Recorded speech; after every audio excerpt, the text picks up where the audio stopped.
Hello friends, मोर चेनेलटुले आपनालोকক स्वागतम जनाइছো। আজি মই অতি সহজতে বনাব পৰা মোৰ হাজবেণ্ডৰ হাতৰ বইল ফিছৰ ৰেচিপি এটি লৈ আহিছো। এই ৰেচিপিটো খাবলৈ বিৰাটেই সোৱাদ। আহকচোন ৰেচিপিটোলৈ আগবাঢ়ো। এই ৰেচিপিটো বনাবলৈ আমাক কি সামগ্ৰী প্ৰয়োজন হ'ব সেইবোৰ মই ডেসক্ৰিপচন বক্সত ভালদৰে মেনশন কৰি দিম। প্ৰথমতে আমি আদা, নহৰু আৰু কেঁচা জলকীয়া এটা খুন্দনাত ভালদৰে খুন্দি লম। আমি গুটেকেটা কেঁচা জলকীয়া এতিয়াই নিদিওঁ। এটা কেঁচা জলকীয়া আদা নহৰুৰ লগত একেলগে খুন্দি বাকি দুটা কেঁচা জলকীয়া পিছত দিবলৈ থৈ দিম।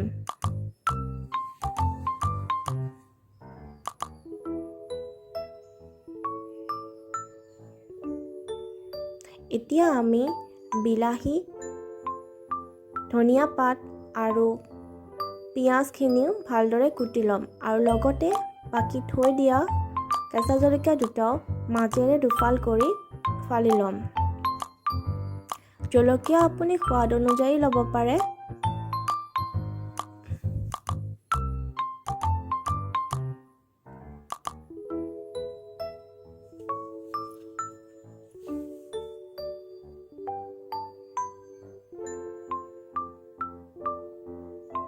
আমাৰ পাচলিখিনি এইদৰে ভালদৰে কুটা হৈ গ'ল। এয়া দেখিছেনে, মোৰ হাজবেণ্ডে এখন পেনত আধা গিলাচ পানী বইল হ'বলৈ দিছে। পানীখিনি সম্পূৰ্ণ বইল নহওঁতে যেতিয়া অলপ অলপ বুৰবুৰণি উঠিব, তাত কটা পিয়াজখিনি, জালুকৰ গুড়া, হালধি, নিমখ দি পিনি ভালদৰে অলপ মিহলি কৰি দিছে।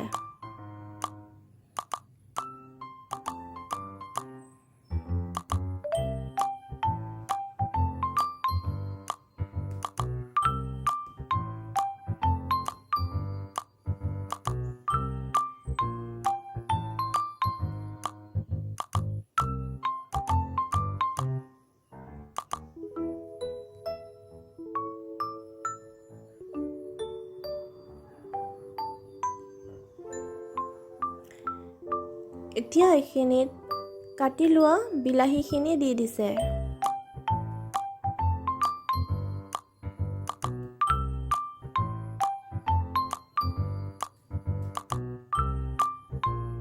লগতে ফালি লোৱা কেঁচা জলকীয়াখিনিও দিছে।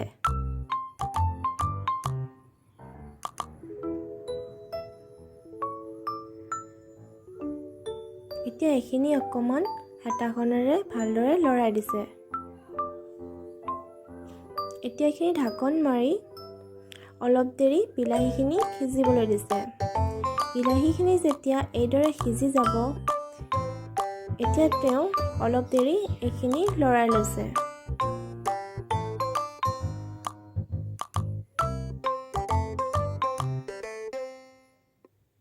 এতিয়া মাছ দুপিচ দি দিছে।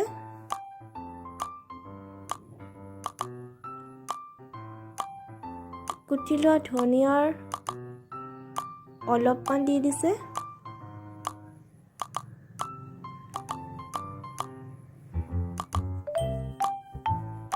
আদা নহৰু পেষ্টখিনি দিছে।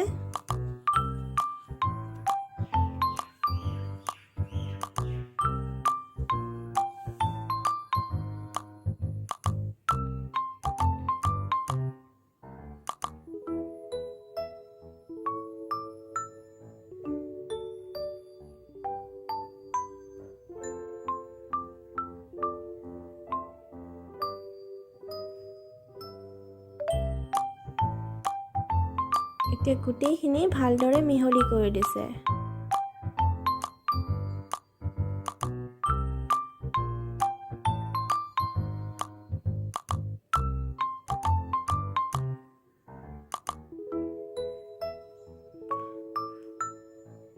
ফ্ৰেণ্ডছ, বইল ফিছ বনালে আদা নহৰুৰ পেষ্টখিনি সদায় শেষত দিব।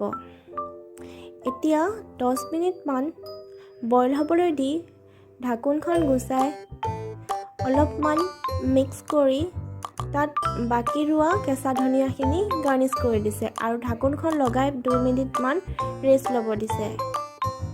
আৰু আপোনালোকৰ বইল ফিছ গৰমে গৰমে পৰিৱেশন কৰিবলৈ ৰেডি হৈ যাব। ফ্ৰেণ্ডছ, ভিডিঅ'টো চাই ভাল লাগিলে মোৰ চেনেলটো লাইক আৰু ছাবস্ক্ৰাইব কৰিবলৈ নাপাহৰিব।